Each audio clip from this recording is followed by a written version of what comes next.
woni tuubi nayi komin tacci ɗo hannde woni tuubi nayi goto meeɗani wiide fini subaka addani min ɗo sac maaro yomin piccu. L'éducation de leurs enfants est menacée. Un système les a déportés puis repatriés, abandonnés avec le peu de moyens qu'ils ont.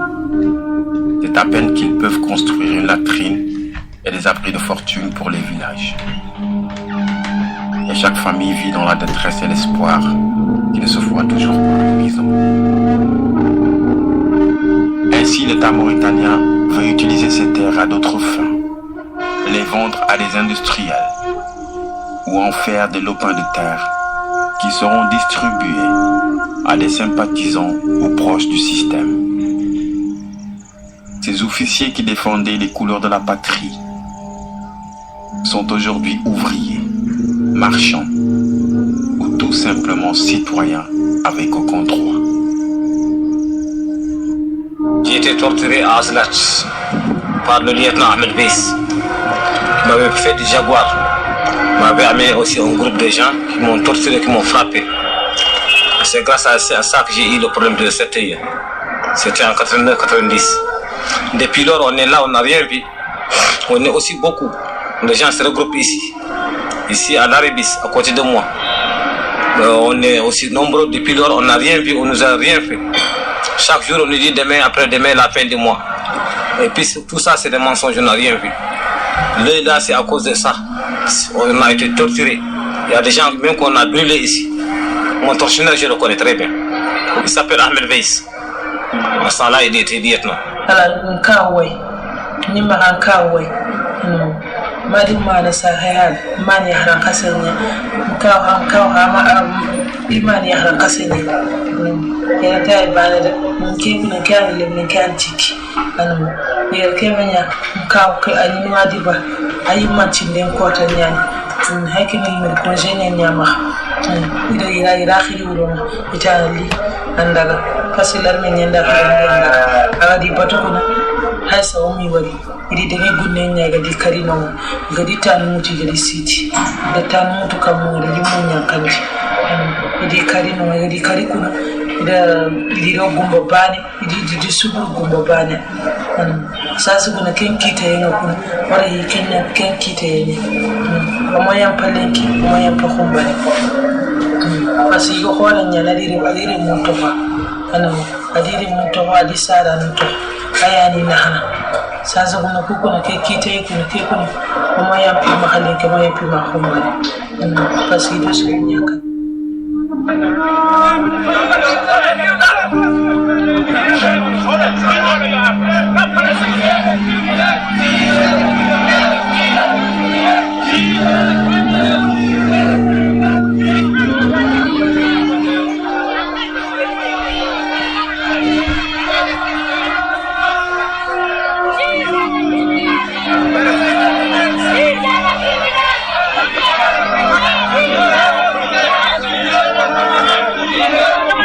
min dañi mayde e nder cuuɗi ɗi min dañi tampuɓe e nder cuuɗi ɗi gatiɗo mayde e nder prison sunna zerede adjudant gisu rewi hen ko adjudant li mina mbiyata ɗi compliqué jabbo mbotto kamɓe ɗi fof ɓe bottonaɓe ɓeɗo ngoni premier mayde e nder prison adi mayde ko gise mayi jamma subaka ɓe nawi ɗum walla ɓe garini ɗum ɓe nawi ɗum de e nder ɗum ɓe puntiri min wonta ko ɓe évacue ɗum janggo li sanki taƴaɗo hankadi kañum woni gobboyo ari kañum yaltini yimɓe muɗum ɓe nawata ubboyo yimɓe muɗum nayo e jonnimo e oto ɓe nayi ummade on ñalawma min ala jamma momin mbalata ha weeta min dañani maayo ɗiɗi walla maayo goto jam ñalawma ɓurɗo mettude ɓurɗo musdeni min e nder prison ko ñalaji subaka momin fini min mbani koye jamma ɓurɗo mettude jamma ɓurɗo bonde ha wonanma hedde 3 heures du matin mbeɗa jogui musidɗam goto ene wiye awa amadou oumar nawa busuri o waɗa tan golle no boni wona kanko tan ɓe kewi waɗa tan golle mus kartude de ko minen fo e on sa ko interrogatoire cuuɗi ko tati jattude ɗiɗo suudu fof natata e mayu ko noon jaati toon ha gartude suudu onon fof jattuɗo interrogatoire hoɗo suudu ɗo atata min gone suudu he ñande hen ko min temedere capanɗe joyi e jeeɗiɗi neɗɗo amin gone nde suudu hay goto wawa waɗitade ɗo leddiɗa fof ko on banggue lorɗa ɗo juuɗɗa fof no jolorɗa a wawa leydi kadi hay goto wawa yiide feɗede muɗum allah ni ɓe ɓede 2 heures demi 3 heures kanko awa muɗumar o adda o yitna e nder suudu o wedda en mbeɗa nana o way to mbeɗa wonde mbimami ɗum bojdama dawudo mbimi ɗum oɗo goytoɗo ko awa muɗumar o nani ka konngol ngol kalatugol o noddimi o ɗum ko camama limbimima ɗum gonɗum ɓe tan ñaaguimi yimɓeɓe ndewme dow yimɓe ha jettime makko nde mi yettime makko wi ɗo ɗum gonmi ɗum komi gasa kadi hay hunde ala ko gonɗumi sowona ɗon ndiyam min mbayri yiide ndiyam ko 8 heures subaka min jiifori ndiyam ko subaka janggo jaami gaddanmomi pot ndiyam haade ma addande pot ndiyam wonna min ɗo gonmi ɗo ko min mi tam ko tampe fof min mbiyat min ɓuuri wonno mi e ɗon kaka heddi ko kanko ko gaytoɗo ko ñawɗo ko baɗaɗe gueɗe ne boni kadi ko gueɗe kantoriɗe welani haalde jarmi pot wa kadditum ƴettumi pot goɗɗo gaddanmo o yenne ñande hen ɓerdam metti ha mi nattumi wadde neɗɗo min jooɗi ha woni hedde 9 heures et quelque ɓe gaddani min kayitaire nde ɓe gaddi kayitaire ɗum min jooɗino ami kayitaire ɗum kanko aw omo wonde goɗɗo kamɓe jeydaɗo gotel wiya barimama e waɗɗo min job hamad mbodi dawoud komin groupe minen fof min mbaɗa ko groupe aji amin jooɗi amin tracé dami amin mbaɗa dami ɗo jooɗino ɗon o ooli kanko aw kanko bero noddimi wimi ara camar ƴeewa ngar mi ƴettimi nangumi hoore makko komin perlimi nangumi hoore makko komi ɗo dow fura o foti ha woni laabi tati o tawi ɗon noon han kadi gontumino ɗon e goɗɗo tawi quoi 5 minutes après suko goɗɗo soldat goto han jeeya babaɓe lorɗo wiye Touré Demba kañumne waɗino waɗini amin gonde miñi amin goto additan si amadou ene canko o noddi min jaami jettimi tawmi ɗo leydo zut hankara omo seere mum kamɓe ɗiɗo mayde e nder mintaji joyi ñande hen ko ɓammi dañde caɗele e nder événement o ñenten ɓuuri pour mi dañde caɗele. Ouattara a été une prison atroce. Je crois que moi j'ai écrit à Nelson Mandela une lettre en 1996 parce que j'avais lu son livre On suit leur chemin vers la liberté. Et j'ai dit à Mandela que vraiment il a fait 27 ans de prison. Mais ce que nous avons vécu à Ouattara, lui, ne l'a pas vécu à Robben Island.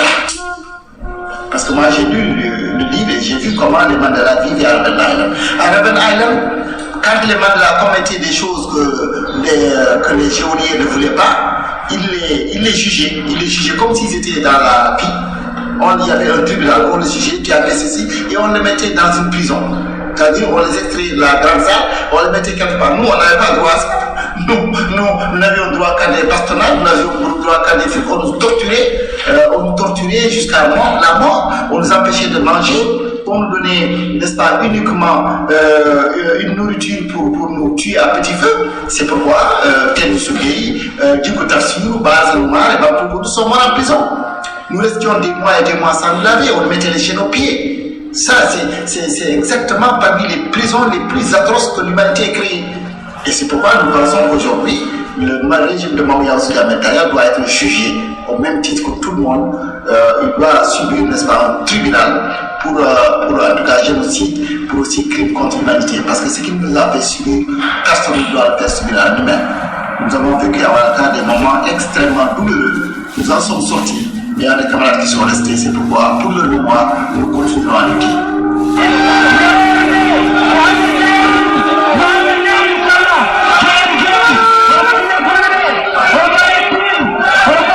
On a commencé par faire une plainte au niveau de la justice mauritanienne.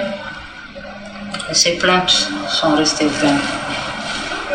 On s'est constitué, nous les femmes, c'est-à-dire les épouses, les mères, les sœurs des disparus, parce qu'il y avait plus de 500 militaires qui ont seulement été recensés, sans compter maintenant les civils qui avaient On s'est connecté donc en collectif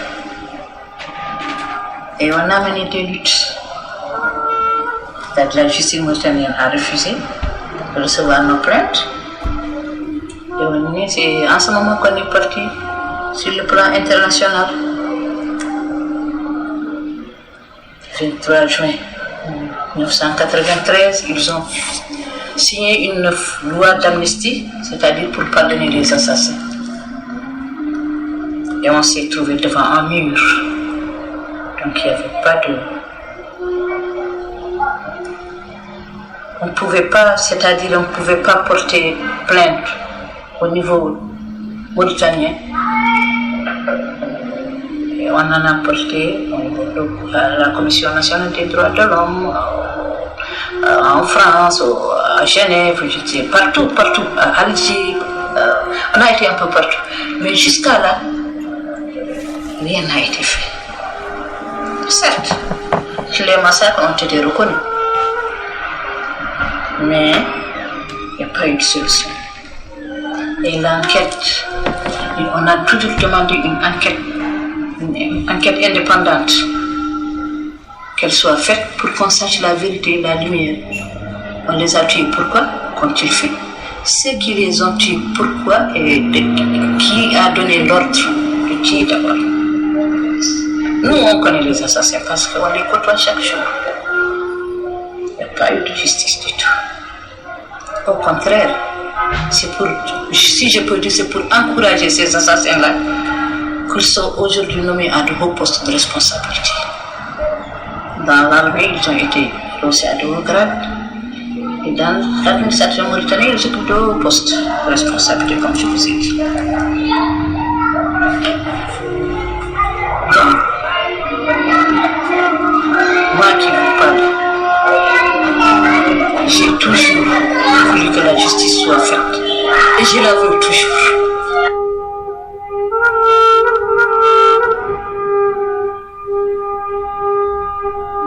Le régime fait voter en 1993 la scélérate loi d'amnistie pour mettre en sécurité les génocidaires.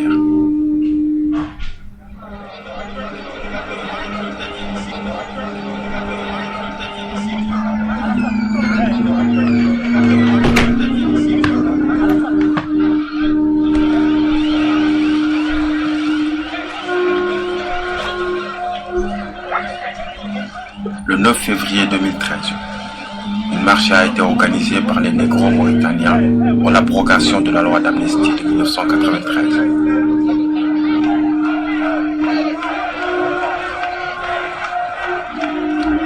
Une lettre a été déposée à l'Assemblée nationale avec le processus démocratique enclenché.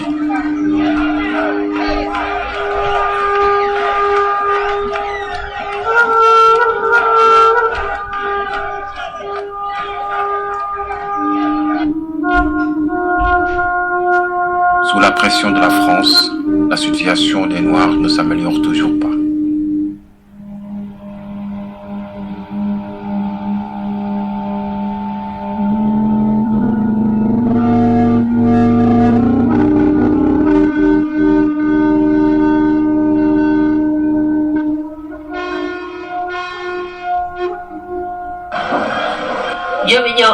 yoɓe ƴewtan yeruji aduna o no addirini en aduna o waɗata ni sabu ɓe jeeyi warno ɓiɓe wonnono no ñaawe so tawi noon leykal murtani kala famɗini maaɗi ɓeɗo sagataɓe minen min famɗinani maaɗi sagataɓe men ɓe komin dariɓe hen jamma e ñalawma ndelan haran ina weela ɓe ñaawete ina metta ɓe ñaawete oɗo Sidi Amin ɗum boyri e Abdourahmane Wul Kouar e capitaine Hadi e Eli Wulda nani e oɗo haali no oɗo arbi gonɗo joni assemblée o kamɓe ɓen jooɓi wargoji sukaɓe amen emin payi juuɗe mabɓe amen juuɗe amen e mabɓe ɗo ha Allah wonto walla haaɓe mayɓe taw yalto min mbaɗi 4 mois woodi hen temedde nayi ni duttina e larme ɓen kadi ko yaltude min jooɗi kono wona à peu près 1 mois walla hedde 15 jours kono capitaine Dieu si Aboubakar oɗomo mbimamo e Diallo Alassane commande hande colonel hande Diallo Alassane e groupe mum ɓe keewi ɓen kadi jeddam officier ji ma ko sappo e jeeɗiɗo kamɓe fof jaltina min joti ha wadi balde joy wala balde jeegom be jaltini groupe go on groupe woni nawade se nibe minen ena wayno ko min capanɗe jeegom e ta ko minen goni jugé minen kettuno ɗon